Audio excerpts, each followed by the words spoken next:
Hey, ladies and gentlemen, this is Stan Scrabbit, and with me I have Colonel Ninnis, and we are here to talk to you today about how recruiting and retention is like baking cookies. Confused? I hope so. But we'll straighten that all out during this presentation. First of all, I'd like to welcome Colonel Ninnis. Welcome. How are things in your part of the woods? Fantastic, Stan. Really good things going on.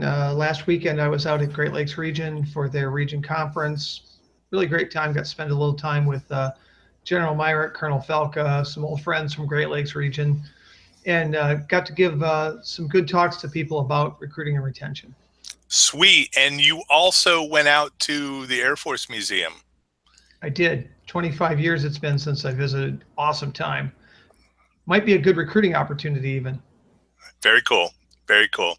All right. So, folks, today we are going to be talking about how recruiting and retention is like baking cookies, right? If you do this right, everything should fall into line.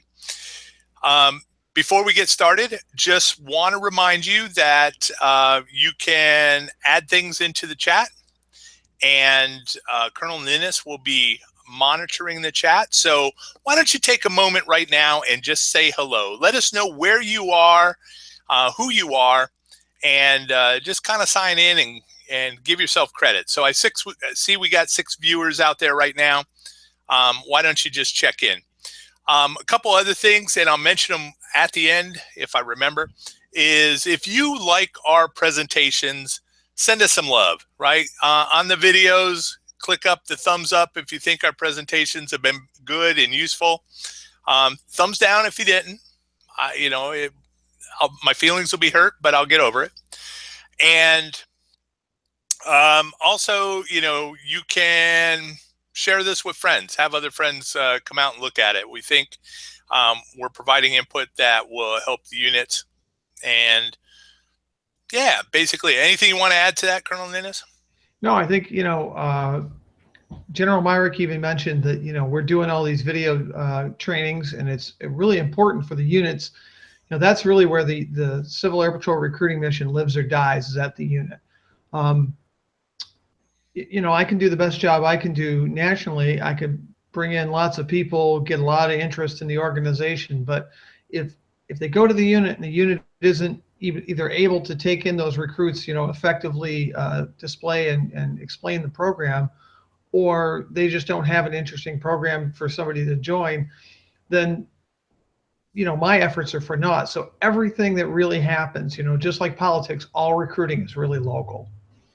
Very cool. All right, let's get on with our presentation. So what does this have to do with cookies? I'm going to share my screen. Colonel Ninnis, if you let me know if we are in the hunt there. So I'm going to share, present to everyone, and minimize.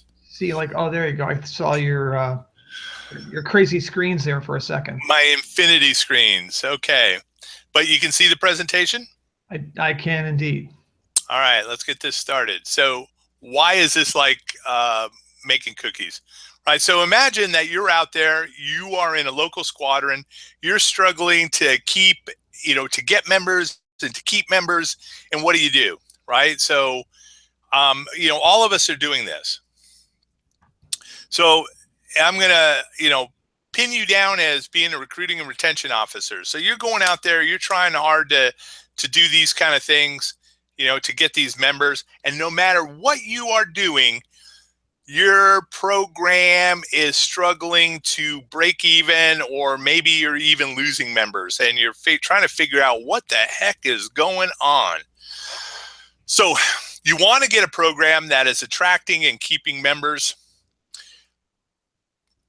And if you're not getting the results you want, I am going to blame it on a lack of a system. Okay. And, you may think, well, some of you may have, the best system in the world, but something is not exactly right with it. And so you have to kind of tweak your system to dial it in, right? So it's not carved in stone, and what worked 5 years ago now works now. So you always have to be reevaluating your system. So this is really talking about systems. Okay. Cookies are a system. So if you want to put together or bake a cookie, you basically have to pull out the system. You have to pull out your cookbook. You have to go to a recipe and you have to follow the recipe, and you end up with a chocolate chip cookie. If you follow an entirely different recipe, you end up with an oatmeal raisin cookie, right? But the cool thing is every single time you follow that recipe exactly as it's written, you will get the same result. Okay. When you deviate from it, you put too much baking soda when it should have been baking powder or whatever, you're not getting the same thing. I'm telling you. Right. So this is all about a system. And in your systems, you have procedures, you have recipes, and we're going to talk about these procedures as we go forward. But this is how I think you have to look at it. Every job that I have gone in, one of the first things that I did was tweak the system. First of all, if there was no system, I built a system, I documented the system, and then I implemented the system. And if I didn't get the result I wanted, I had to make some adjustments until I got the recipe just right. And so this is where it is. So in each system, in each procedure or recipe, you're also going to be including certain things like an equipment list, right? And your step-by-step tasks that you're going to be doing and who's going to be doing those tasks. Right? And if you do this, you're going to get the same result every time or a very similar result. Now, I know we're dealing with people and I know that, we're going out and, we're trying to hit the same markets over and over again. And it can be tough. The cool thing is if you're looking at cadets, every year there is a new set of 12-year-olds. Every single year. Every time we take a lap around the sun, there's a new set of 12-year-olds, right? So you can apply that system again and again and again, and you should be getting a very similar result. We use systems in Civil Air Patrol actually quite often, but probably not as much as we need. One place that we do use it extensively is in the cockpit. Right? There's these checklists that we're following, and we follow this system religiously as we are working through it. Right? We could build better systems. I think, my time in plans and programs or a planning section chief is I built my own system. And I wish there was systems that I could have taken off the shelf. Right? So I think CAP, we kind of toss it to everybody to build their system. And I think what we need to do is find out systems that are really good, pull them together, and make those, tweak them locally, right, to fit our conditions. So maybe that's something Darren can work on. Yep, absolutely. Okay. So a good system is going to tell you what needs to be done. What else does it do? Right? Not only what needs to be done, it also tells you who is going to do it. So who you're going to assign to do the various tasks. When you hand out a task, you need to have explicit instructions on telling that individual what you need to done and how you need it done. And that will help kind of tweak the system or help, get the system executed. It also, you need to define when certain things are going to be done. So if you look at your systems and you need to send out a mailer, right, because you have an open house, you're not going to do it the day before because you are not going to get a satisfactory result. You have to do this a month ahead of time, weeks ahead of time, so people can get those mailers on their calendar and be ready to come to your open house, right? So that's why you have to look at the system as a whole. Who's doing it? When are they doing it? What are they doing it? Right? And and really dial that in. So I would encourage you to go back and look at your systems, and we're going to talk about a lot of different systems, but look at your systems. And first of all, if you don't have them, you need to create them.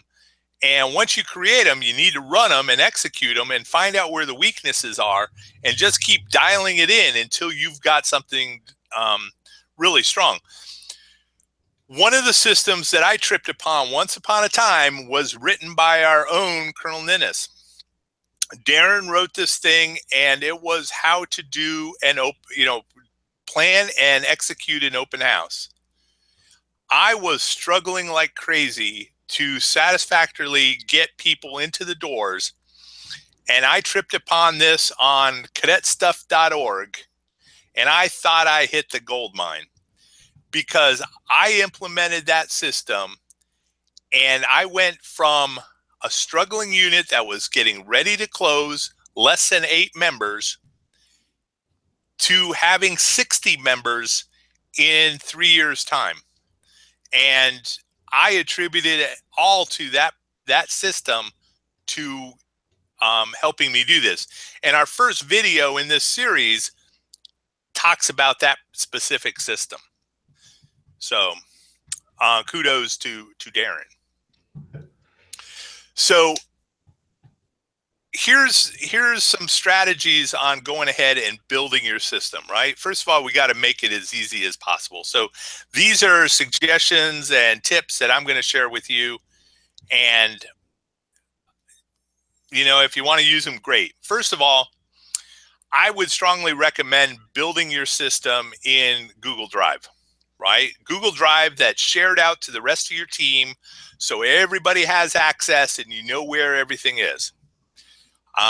This is something that I've done in Civil Air Patrol. I also brought it to my work, and this happens to be a screenshot of our work as we are building our systems and processes. So an individual can go in there, click on one of those documents, open it up, and has a process. So the first thing is to index all your processes, you can call them operating instructions, your SOPs, however you want to build it. But basically, your recipes need to be indexed on one document. So everybody knows to go to that particular document, open it up, and be able to click on that recipe and get moving on that particular task. Then you have your recipes, and in your recipes, you're going to lay out step by step what is to happen, what the expected result is. If you are referencing documents like, say you're putting together mailers or posters or, all that stuff, link to them in this particular document. So you open up that document, you click on that link, here's that poster. I just need to make an update to the poster, hit print, and go and make 100 copies of it. Or, print it to a PDF or whatever. Or I need to send a bunch of letters to principals. I have a link to that letter in my document. I click, I open it up, I make the adjustments, change the date, make sure that the open house is properly reflected. I hit print, I go start sending them off to principals, right? So you need to make this as easy as possible. You shouldn't have to go hunt and search everywhere for your particular documents when you can be linking directly to them using Google documents. And in particular, Stan, one of the things I'll mention is that,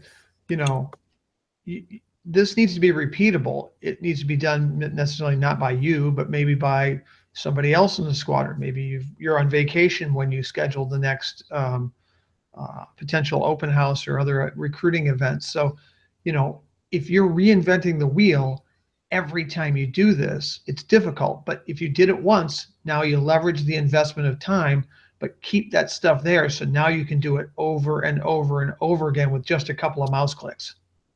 Absolute. So any questions, if you guys have questions on anything I'm saying, I'm not clear, feel free to ask. Yep. So, No questions yet. I'm watching the chat, by the way. okay, hopefully at least somebody's watching. So other than us. Oh, there's So, more. There's 10 people now. We're doing pretty well. sweet. Okay. All right. One of the other things that I believe you should have part of your procedures and processes, your recipes, is having a communication plan, right? And this is an example from work where, if you've got certain messages that are going to go out on the blog, what are those messages? When is it going to go out? Who's going to be sending it out? If you have something that you're going to put on social media, Facebook or Twitter, when is it? Who's doing it? When are you going to do that? If you got certain email messages that you're going to send out, what is the message? Who's it going out to? And once again, in your communication plan, you can link back to those documents. I would make it a very web-like document and structure. So from any different document, you can get to the document you need as easy as possible. So, everything, your messages, your ads, everything that you're going to be sending out, when are you going to do it and do that? Hey, Okay. Stan, real quick. Yes, sir. One of our viewers just mentioned that the imagery on your screen is blurred, and I'm looking at the live view right now, and it looks like the camera's out of focus. Now, I don't know if that's a resolution thing or there's a setting, but it does look a little weird. Sorry. Yeah. I don't know if there was something you could change in the background there. Occasionally, we do these things live and they don't always come out exactly like we'd like. Yeah. I don't know if there's anything I can do to improve that. Okay. So we're just going to have to rely on my audio for a little bit. Yeah, it's definitely coming out in a weird resolution, like not full like HD resolution. The little bug in the lower left-hand corner where with your presentation controls, you can't even read that. Oh, Colonel Morrison says his looks great. So okay, moving on. It could be it's recording it at full res and it's just dependent on connection. Yeah, could be. Hopefully, no sweat. We'll just keep moving on. Okay, so here are some recipes that you need to think about on the recruiting side of the house, right? Recipes that I would strongly encourage you to build, to find, to tweak. But here we go on the recruiting side of the house. Okay. The first one is how you are spreading the word, right? So if you're using social media, blogging, email, direct mailings, posters, whatever, how are you doing that, right? So if you have brochures that you are putting out at the airport or in hair salons, which, by the way, hair salons, great place to go because that's where mom is. Okay, so just keep that in mind. But what's your process? How often do you have somebody going out there every 2 weeks to make sure that they're all you've got enough in all those different places? Do you know where you have them? Right? Are you keeping a list? Is that list linked to your document so when you make the run, you're going to all those spots and making sure that you have enough brochures in, right? So something to consider there. Okay. Do you have a system for prospects, right? So in CAP at the national level, potential members have the ability to fill out a form. It gets on a list. Who is checking that? When are they checking that? What are they doing when they check on that? What's your process? If you have a local form on your website that you're collecting this information, who's checking it? When are you checking it? What are you doing when you're checking this? If you have set up Google Voice to collect telephone, inquiries, who's checking it? What are they doing with it? How often are you doing it? Right? So these are processes. These are things that you should write down. There should be, if you have a prospect, you should have an email message template all crafted, ready to go. So you pull this up, you pull up the template, you send it right back out to them, encouraging them to come see you or telling them about the next open house, whatever it is, but that's part of your process. Social media, putting out an ad, or organic reach, or what's the process? I use different tools to kick out, regular tweets telling about Civil Air Patrol, right? Are you doing this? How are they getting refreshed? Are you still referring to something from 2011? Your website, your blog, how is that being updated? Who's updating it? When are you updating it? What are you updating it with? Ad nauseum, but this is, what you're doing. If you're going to send out press releases, do you have a template to start with? When is that going to go out? How many weeks prior to this? Right? All tied to this idea of social media. Okay. Do you have a process for getting regular messages out? We're not good at this. I'm telling you, we're not good about taking care of the routine stuff. And I think it comes down to just building a good process, a good system to help you do this. Baking a cookie should be a relatively routine thing. If you make chocolate chip cookies on a regular basis, you should know you're going to get flour. You're going to need chocolate chips. You're going to need baking powder. You're going to need butter. So it's one of those things I tell people all the time. If you're doing this on a regular basis, you should maybe look. I have to look the recipe up when I make my cookies, but it's not like you stand there and go, gee, do I need an oven for cookies or not? Depends on the cookies. But another thing is think about batching your work, right? Not necessarily doing things in sequence when you can do them in batches. If you're going to be working on social media, if you can put together all your messaging at one time so you can release it over time, there's tools to help you do this, right? It's a matter of identifying the tools, but still they have to be loaded. They have to be set up and scheduled and all that. You can batch all that at one shot. You don't have to every day, okay, I'm going to release this message. There's tools to help you with that, to automate some of this. Okay, but you have to think about it. So the first set of recipes you should consider was, dealing with getting the word out and your prospects. So next set of recipes, dealing with open houses, right? How you get new members into the unit so you can tell them about about the program. Okay. So ways that you can do that. So in this recipe, there's basically three major phases to this. The pre-open house phase.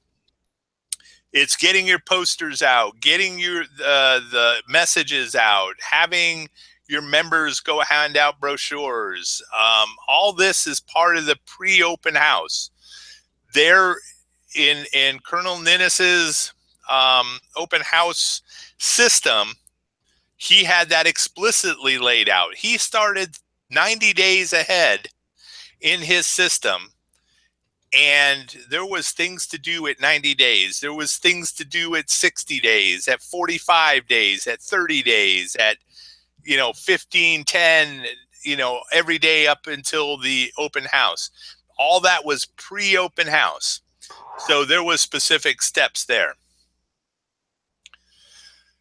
Then you have during the open house, right? So that whole 2.5 hour block of time, right? That is your event, and there's things that need to happen. So you need to make sure that the room is set up, that the displays are set up. Somebody's giving the presentation. Maybe you have certain people assigned to the presentation.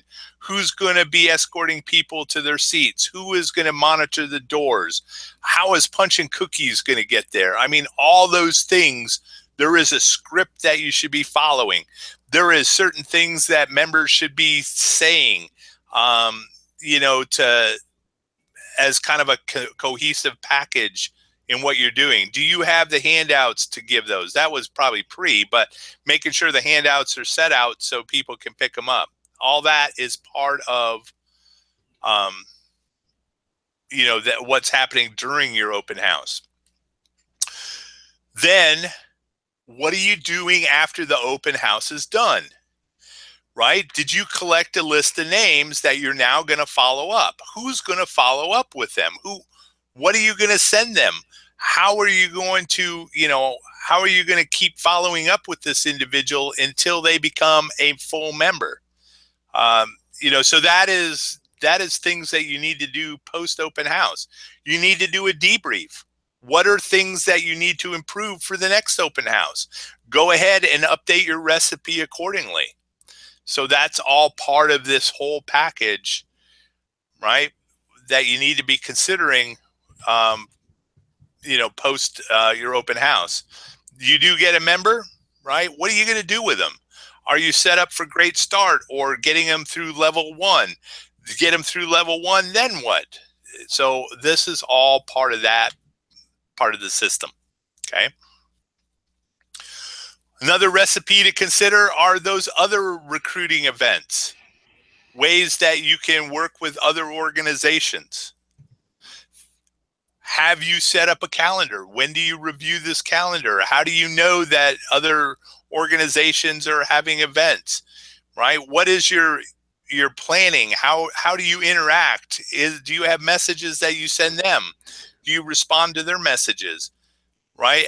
How are you going to know that you can work with other units, other organizations in your area?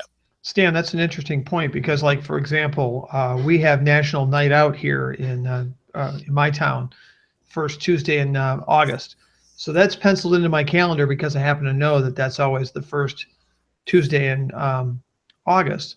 But there's other events, like there's an aviation expo with FAA sponsors up here in the Northeast. I'm not exactly sure when that's going to be in 2018, but it's somewhere in the March, April timeframe. So in March, I'll have sort of a placeholder in the calendar that says FAA Expo sometime March, April, because likely I'm going to find out sometime in the November, December timeframe when the actual date of that is.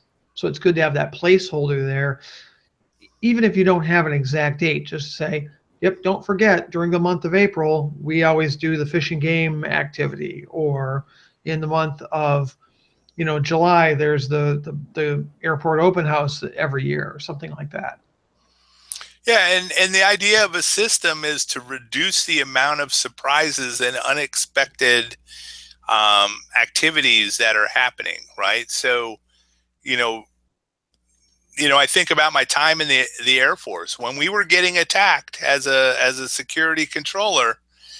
I had checklists to pull because I had certain people to call to get more help. We didn't just wing it. We had certain processes, procedures that we had to follow. That helped us be extremely successful, right? So this is no different in what we're doing here. When you develop a plan, right, one, you have to make sure that the plan works, right? So it's important to kind of run this plan, tabletop this plan, however you want to do it to make sure it works. But then I would let other people who are not as familiar with the plan try to also run it. And that's where you can find your weaknesses in your plan, so you can just strengthen them as you go forward. But the idea is you don't want to do everything, right? You want to be able to pull that young cadet sergeant up here, give them part of the plan, certain tasks to do, so they, so you can delegate. That allows you to get more done when you do this. So part of your plan is to make sure that you can hand it off and delegate.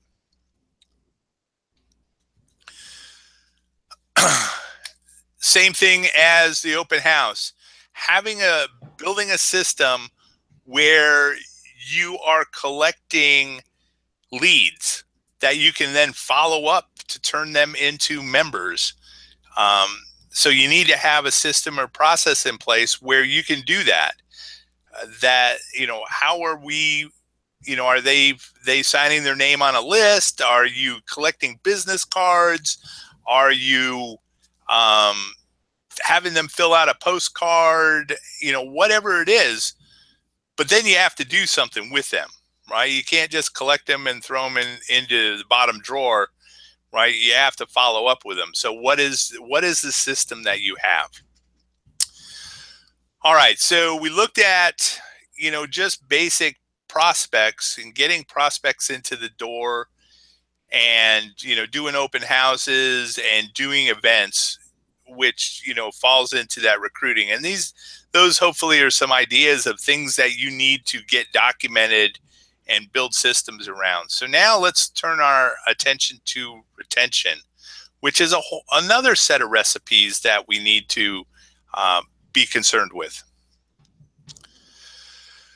So most of the units I've had experience with that are struggle because they don't have a good plan.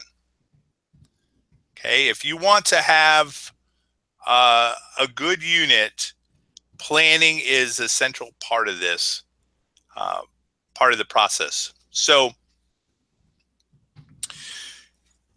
looking at, part of that plan is measuring your success, right? So we used to, in my squadron in December, we would plan out our meeting schedule, our event schedule for the next coming year. But we did that in part based on the reports that we had in e-services and by talking to our membership to look for opportunities for growth to help them move along. The reports in e-services are a measuring stick that you can use. So if your goal is to have your senior members pursue the aerospace education program for senior members to get the Jaeger Award, there's a report that you can kick out showing you who has the award and who does not. That allows you to go and start focusing on the individuals who do not and moving them to the point where they do. But this can be done for who has ground handling instruction, who has general emergency services. If you are in the need of mission pilots, are we moving towards that? So those are reports that can help you do that. And I would recommend that you review those reports at least on a quarterly basis to see if you are moving forward on your plan. Part of that system that you need to think about for the overall health of the organization is an activity and event calendar. So folks don't like to be in the dark, right? If it looks like they don't have a plan, they get a little anxious and fidgety and they think that their time is being wasted. By having a documented plan and everybody is aware of that plan and had buy-in to building the plan, you stand a greater chance of being successful, with your members going out and being active in the organization. So I encourage you to build a plan and get it into your membership's hands. Okay. And communicate, and it's not a one-time thing. You don't hand it out in January and never talk about the plan. Is at, every meeting, you should have an idea of what's coming up and which recipes you need to pull out to handle that plan. So if it's orientation flights, how are cadets notified of this? How do you get them? How do you get your pilots arranged? How do you get your aircraft arranged? When do you do it? Who's responsible? Is there a plan? Not everybody flies at once. Do you need all the cadets there at once? And, just what's your plan? We talked about open houses. What else do we have there? SARXs. The other you thing to know, think about when you think about this is not only plan to communicate with your members, but plan to communicate with the community on these things. So if you're going to have glider flights, either beforehand you say, Civil Air Patrol, and again, this is part of that awareness aspect, Civil Air Patrol to participate in glider flights, or once you go, you say, hey, I need 5 really good pictures that I'm going to put up on our squadron Facebook page, or I'm going to email out with a press release. And again, that's raising that awareness and that consciousness so that when people see Civil Air Patrol, they don't go, what is that? They say, I just saw that like last week. What's that thing again? And they look a little more closely. yeah, absolutely. I definitely like the idea of making sure that you're reporting out before, during, and after. Using tools like social media. And we have members in our organization that push back on social media. But what social media allows us to do is it allows us for other people to get to know us, to like us, to trust us. And when you know, like, and trust somebody, you will work with them, right? You don't just walk, unless you are in agony with a toothache, you're probably just not going to walk into a dentist and say, hey, feel free to drill on my teeth.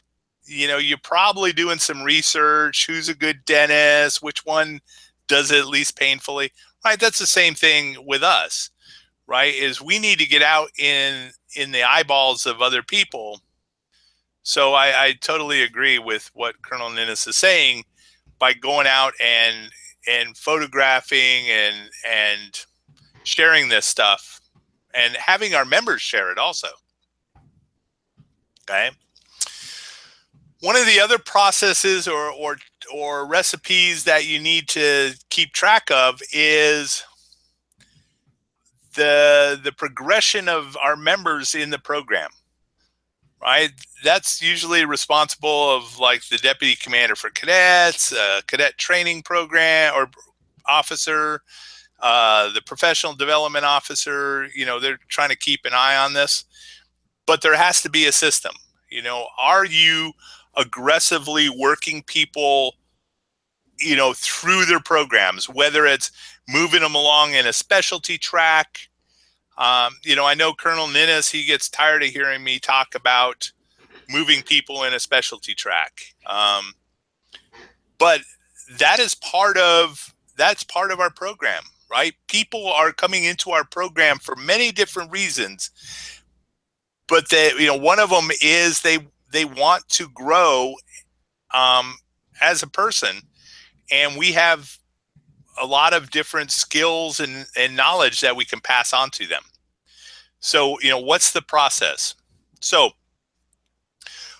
once they become a member in your organization, what is your process to get them their first cadet stripe? What is the process to get a member through level 1 and involved in what they actually came to do in the program, whether it's flying, whether it's working with cadets, whether it's whatever that you've got them doing? Have you got them through the first part of the program, the mandatory part of the program, as quick as possible? You need somebody to ride herd on these folks, but there has to be a system and a process to help them do that efficiently, and as quickly as possible. So what is that process? Because remember, our members can't do anything until they have been successfully onboarded. They cannot hold a duty position. They cannot go out and be a pilot. They can't do anything until we're done with the level 1, or even getting them the first stripe so they can start training maybe in emergency services, right? It's not possible to do these things, right? They can't go to encampment unless they got their first stripe. There's a lot of requirements on that first part, so it's important to get them through it. And let me go back to this. We're not very good at this, right? Colonel Ninnis has some data talking about the time to become, a pilot, and we're wasting like half a year before somebody can become a pilot. you want to share on that, Colonel Nez? Sure.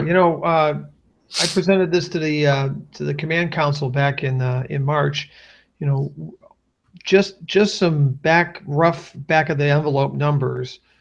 It was taking around 180 to 190 days for the average time for people to get in the cockpit and get a Form 5 completed. So you got a guy that joins in, January. It's taken until July on average to get that pilot in the cockpit. And the other data that we're seeing is, at least from exit interviews, is people are saying that they lost interest in Civil Air Patrol in their first year, somewhere between 5 and 6 months.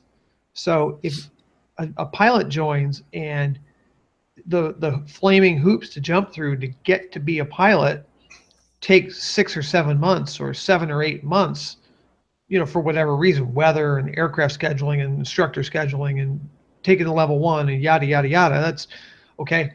But that guy might lose interest well before he's ever actually in and manipulating the controls on a CAP airplane. Yeah, and I would like to add there is a guy named Joey Coleman. I saw him present at a presentation, and he's looking at it from the business side of the world, that you go through all this energy to get a new customer, and new customers will typically leave a business that they're starting to work with like within the first 100 days. And they're gone. I mean, and it's a high percentage. It's somewhere, anywhere between 20 and 70% of people will stop, associating with a business within the first 100 days. And they found if you can get them to stick to 101 days, that they will stick around for like 5 years. And I look at CAP kind of the same way, that, okay, we got them to sign, and they were excited to sign, and all of a sudden they have this big letdown because we did not adequately take care of them, especially through that first 100 days when things are kind of tenuous, the relationship. So I would encourage you to look up Joey Coleman, first 100 days. Look up on YouTube and watch his presentation. There's a couple of them. They are an hour long, worth every second of it. I think a lot of great ideas. So, okay. So moving along on this idea of process, that you've got this recipe. Once they have gone out and completed their level one or got their first stripe, what's the next recipe that you're going to have them work on? What are you going to have them do? How are they going to get involved in that process? Right. And I've watched this for a long time, and it's an area that we need to improve on, right? Keeping them going. Somebody needs to mentor them. Somebody needs to herd them along. It doesn't have to be the same person for life, but moving them on to the next person, having a good handoff, and having a process that you're going to move this thing forward. So they are productive in the unit, that they're helping move the thing forward.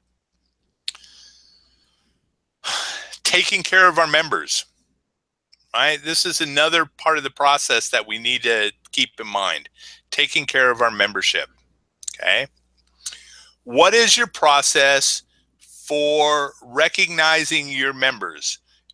Everything from a thank you to a formal award in the CAP system to a of the year award. As a wing commander, it would frustrate me to no end knowing that there was, say, 20 different awards that we could possibly hand out at end of the year awards, and I had 10 units. And if you do the math, I'm expecting 200 packages to come in. So we would have the hard job of narrowing it down to the one person for each of those categories. And to come to find out of all those awards or the potential, those 200 possible packages that could hit my desk, that I would get maybe 15 total. Maybe 15. and it would drive me absolutely nuts because the units were not taking care of their people. Okay. That, and then all of a sudden, during the conference, I would have people, oh, we need to give them accommodation or a meritorious service. And it's like, where were we at for the of the year awards, if they're this good?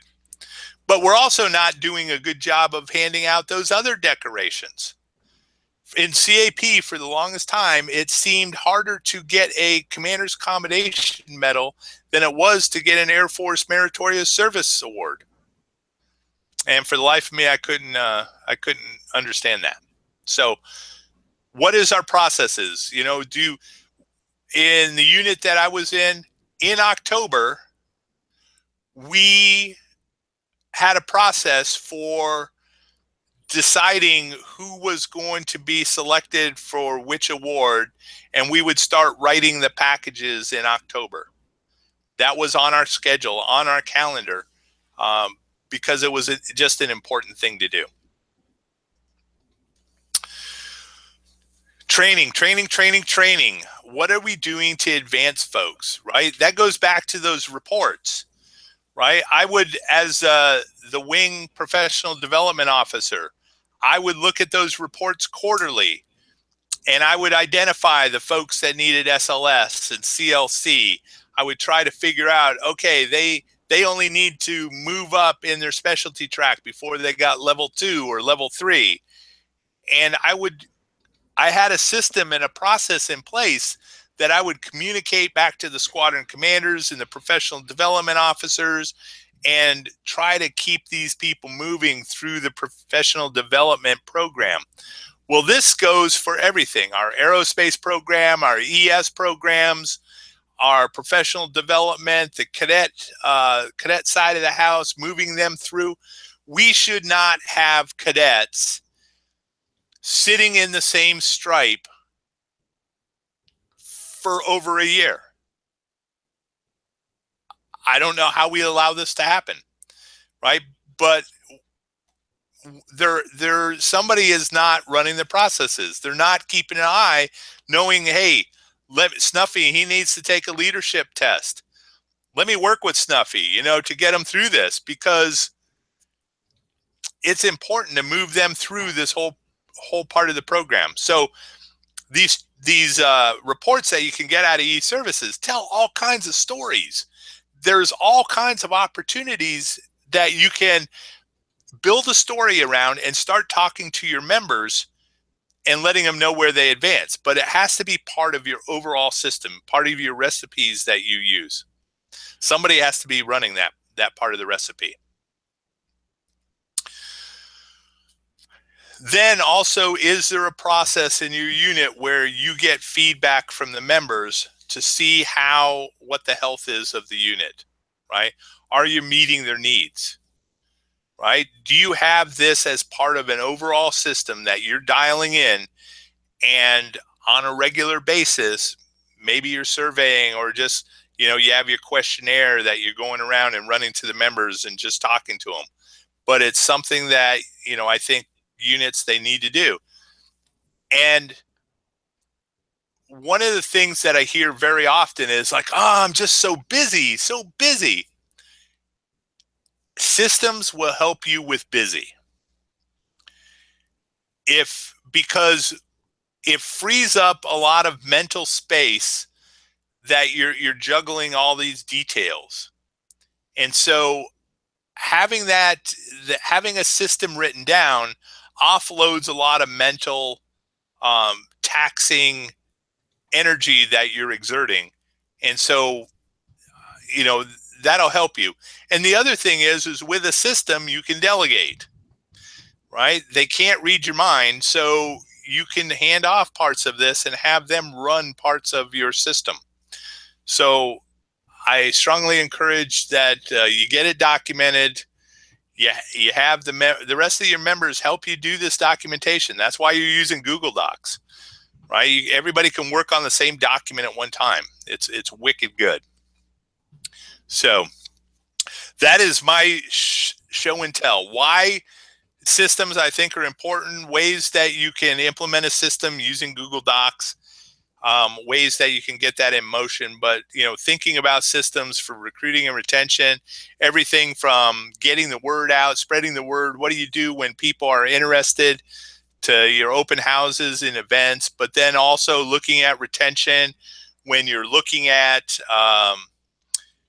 taking care of your members, the awards and training, and making sure everything is planned and moving forward in a good way. So with that, I'll open it up for questions, and I'm going to stop sharing that and come back to me. So far, we don't have any questions, Stan. Not exactly. Based on the not based on the presentation so far. We've been chatting here. Everybody's been chatting. It's been pretty good. Getting some ideas shared, and unfortunately, the Google chat window doesn't allow you to paste a URL into it. Oh no. No, so I have to like type a URL and then replace the period with a dot, the word dot, so that I can paste a URL. Nobody's got any questions, it doesn't seem like, so far. So. Well, I see somebody is giving us a good thumbs up. I appreciate that. Let me see some of this chat here real quick. Yep. Well, we can add URLs in the bottom of this later. Certainly. So. Yep. I did get some folks directed to some resources, which was pretty handy. Very cool. All right, let's see. Questions. Watch this again. Darren Ninnis is chatting. Yep. We've added some. We can point you to other resources. We'll do this when the video is finalized, and then we can add some more stuff. So.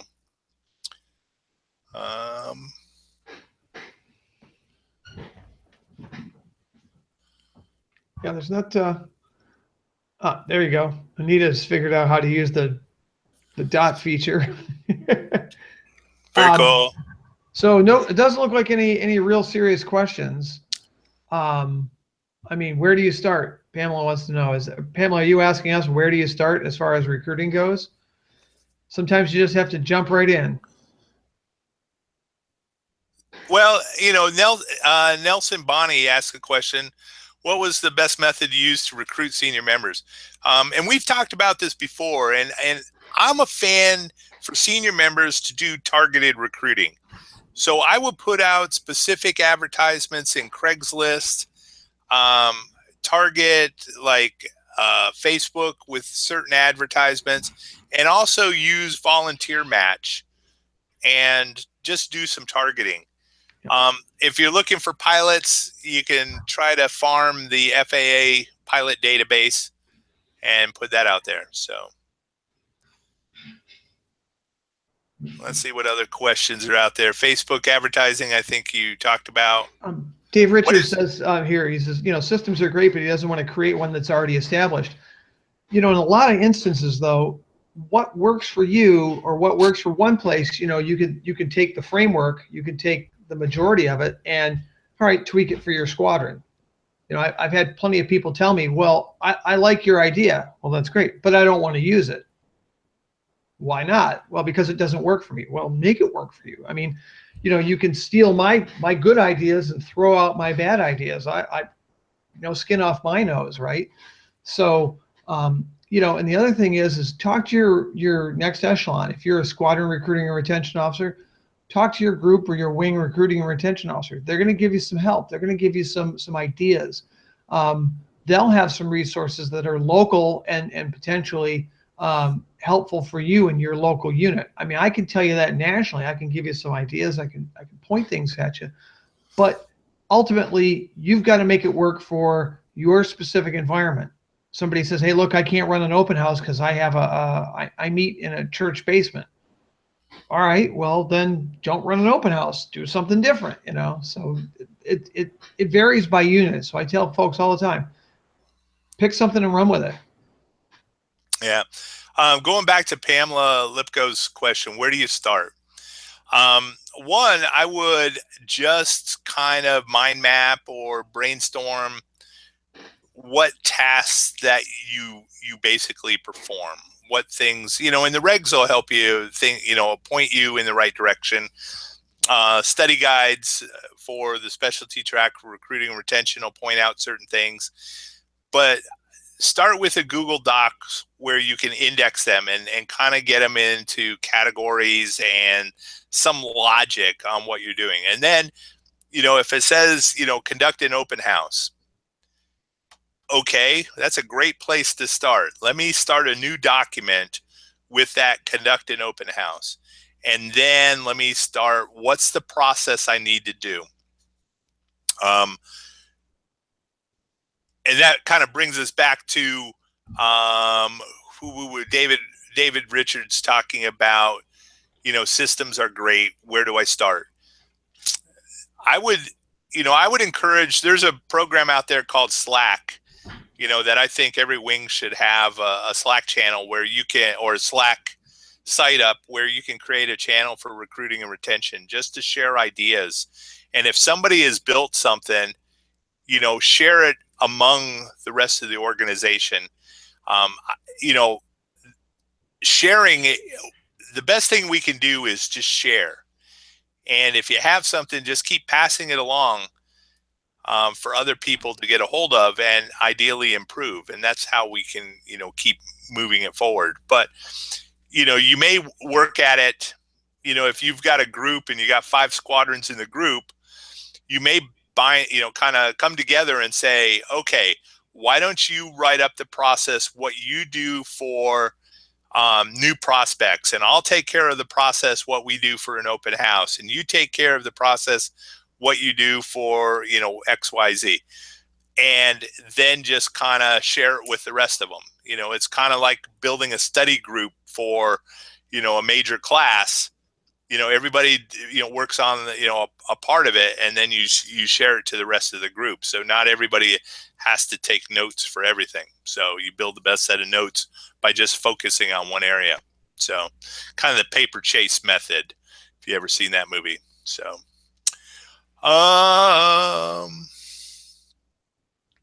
Legal Beagles, weakest areas, ES, need a new ES officer. That's a great place to look. Okay. Do need it. Well, fortunately, Pamela, there's a great, they have great tutorials on using Google Docs. And if you already know how to use other word processors like Microsoft Word, you should pick it up pretty quick. So it is pretty straightforward. Yeah, and it's so powerful. Oh my goodness. By the way, Stan, it's 8:57. Just letting you know. 8:57. We got chastised before for going over time. So, hey, this has been wonderful. Let me remind you again, if you liked our presentation, give us a thumbs up. If you didn't, thumbs down is appropriate. Feel free to comment below when this thing becomes finalized. And, if you believe it's a good presentation, share it with other members in your squadron, in your group, wing, region, nationally, worldwide. We don't care. Okay. Please do that. This has been, once again, great fun. Always looking at, I love coming out here and doing this and sharing. This is something we started a year and a half ago. Man, it's been that long already. And, Darren looked at me and was like, you're smoking crack.